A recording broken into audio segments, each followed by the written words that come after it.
And Mr. Speaker, this week the Endangered Species Act turns 50. It is an act that was initially created to ensure the health of fish, wildlife, and vegetation, and to protect species that are either threatened or endangered as defined by the Act. The fact is that the Endangered Species Act would and could work if it were implemented as intended to recover actually threatened or endangered species. It has instead become a business in and of itself, with an entire economy built around endless studies, monitoring, fieldwork, and lawsuits. Bureaucrats spend their entire careers trying to prevent species from being delisted, as to keep them on the list ensures job security.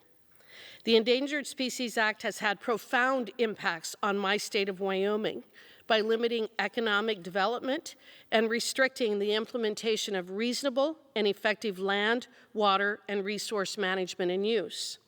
But it doesn't have to be that way. Under the ESA, once the recovery goals for a species have been met, the species should be delisted. That, however, is not what happens. Instead, and regardless of the actual status of the species, it can take decades to delist a recovered species. The Canadian gray wolves are a classic example. They were introduced into Yellowstone National Park in 1995 with a recovery goal for the greater Yellowstone area being 100 wolves. We met that goal in 2002. It then took multiple lawsuits and 15 years to have them actually delisted, which finally happened in 2017 as ordered by the Circuit Court of Appeals.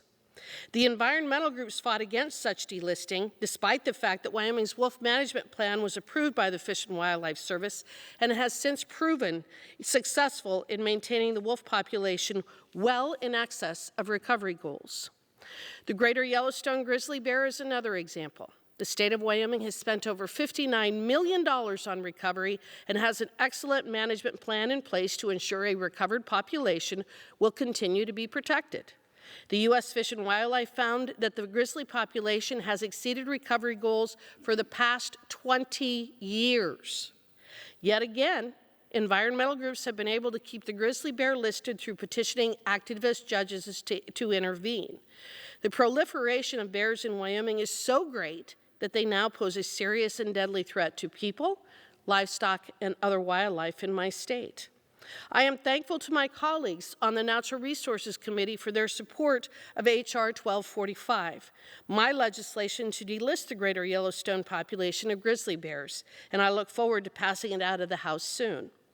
By continuing to spend limited resources on recovered populations of species, we are deflecting resources from where they should be focused. We are robbing Peter to pay Paul.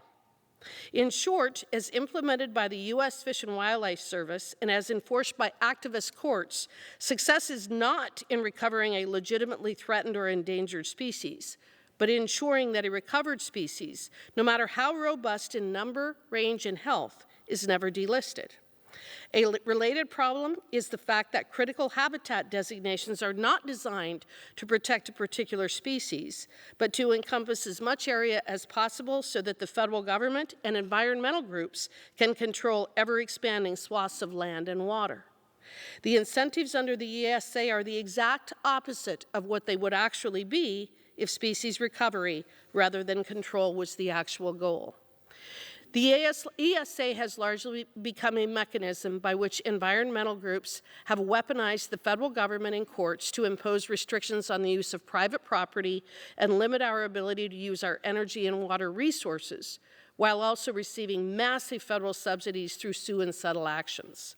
This 50th anniversary of the ESA should be a time to reevaluate and refocus efforts on what the Act was originally intended to do. We cannot continue to allow activist courts or agency bureaucrats to block sound species management or infringe on property rights any longer. We must do better, we can do better, and I challenge this body to pursue ESA reform to focus on protecting our beautiful fisheries, wildlife, flora, and fauna. And with that, I yield back.